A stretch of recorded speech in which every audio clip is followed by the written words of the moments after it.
Hello again, everyone. This is Randy, your sewing machine man, and today we're looking at MAPSCOS. You're like, wow, man, how do you go from the apocalypse to MAPSCOS to any sort of a real relationship with sewing machines? Well, it's a very direct line because today a lot of the communications are down, and a lot of the folks who have jobs like mine, we have to find people. I tell people I find people for a living, and then I fix their sewing machine. My job is finding people, and it's really nice having those map apps on your phone.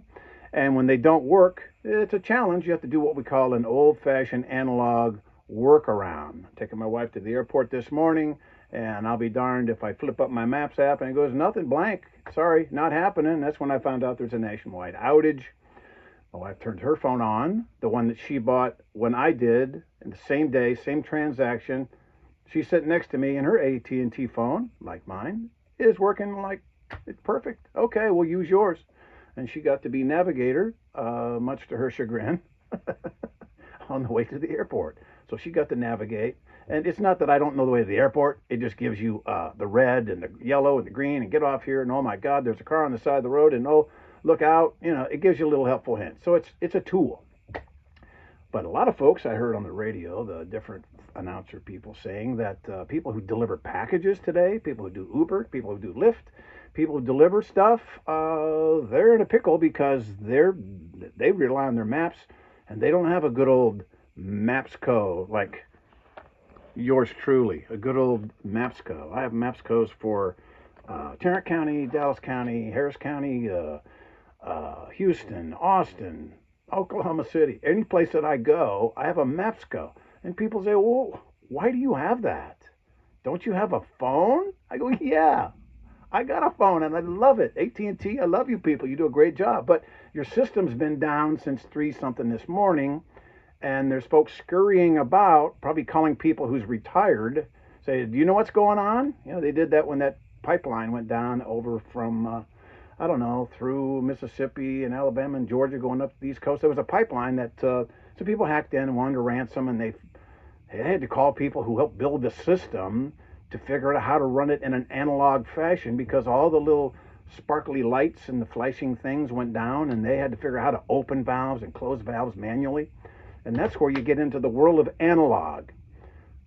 You can see let me take this back up to full size here. So you can see my MAPSCO from back in. This is an '09. And you can see that I'm jamming it in the door and putting it in the pockets in my truck. And it's had a pretty rough life. But look, it still works. It's analog. And you can see that every place in Fort Worth that I was over the years, you know, I would make a notation because, you know, back then it was all, you know, here's this, here's that. All these folks that I fixed their sewing machine, I tell everybody I've been every house in Fort Worth at least once. Kind of a joke, but you can see I've been into a few of them. This is my service area, and every time I did a service call, I would put the address up there, and I would find it, you know, go down the West Freeway and get off on Camp Bowie, and then go up to El Campo, and it's on the right. That's how we did it back in the good old days. Now, a lot of the people were saying that what they actually had to do today, and this went out, so let's put this back up so you don't see my ugly mug here. Oh, we got to push this button. See, don't you just love it when electronics work? That's my lovely wife. And we'll get this back up for the background, and I'll pay attention. Sorry about that. I'm an old guy. I got the excuse. So I was saying, the folks today, the kids were calling in. And I say kids because they're youngsters. They're out there delivering packages. They're calling in and go, do I get the day off? And they go, no, you don't get the day off. You get to learn how to use a MAPSCO. Come on down. So you can go online and you can get MAPSCOs. And these people who are these delivery services like Amazon, these people are smart. That's how they got their awesome jobs of being in charge. And they tell the kids, okay, the first thing we're going to do this morning is have a class on MAPSCO. You go to the front and you go, let's see, Sycamore Terrace, Fort Worth, map grid, zip code, block number, and you look it up on the page and go like let's see, B7, you go over here and there's B7 and there it is. There's the street. And the kids are like, wow, this is cool. Yeah, it's old school stuff. Okay, now that brings us to how does this relate to sewing machines? Glad you asked.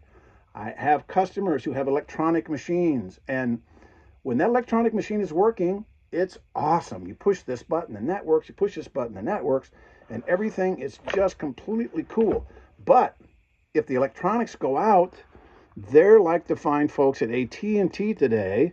Since, let's see, 3:30 this morning, they're scurrying, trying to find the cure. OMG. It's the who's it connected to the what's it and what's the deal and who knows what this is. And they're scurrying right now. I don't guess they're in a panic because they're professional people. They probably have the wits about them, but there's some scurrying going on, and it's what happens when you take your machine down and it's got a blank screen and your real nice electronic machine is a brick and you're in the middle of Christmas sewing or you're making a quilt for somebody that's got to go in the mail to get overseas to your soldier in Germany. All these stories I've heard. What am I going to do? I said, well, you need to have an analog backup. See, analog backup. Sewing machine analog backup. Get you an old 500A Singer Rocketeer. Get you a 401A. Get a 301. Get any of those Slantomatics. Get a Kenmore 158 series. There's no flashing lights. It doesn't say hello Dolores when it comes up and plays the orchestra music. But guess what? It works. And you can plug it into an alternate source like a generator. If there isn't apocalypse, people have workarounds. They say, well, I'll do this, I'll do that. There's solar, there's this. There's machines that I've tested on solar, that I've tested on generators. It doesn't have to have the clean sine wave to get your computer working. They're awesome machines. They're analog. They're just like having a hammer and a screwdriver. They work every single time, and they're called good old-fashioned sewing machines. I would recommend that you have one. Keep it serviced, keep it over on a shelf, and look up at it and never go. It's like having a life preserver. It's like having a life jacket or a parachute. You hope you never use it, but if you do need to have it, you're a genius. So today I'm making service calls.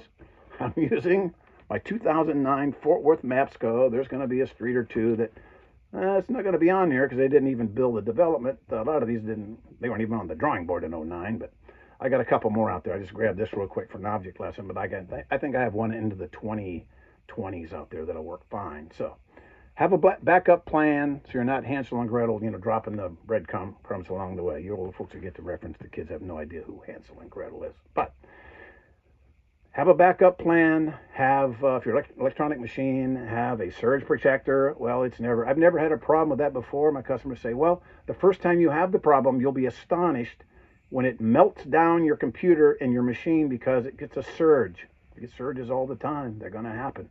So get your surge protector. I'm going to do a video on surge protectors coming up.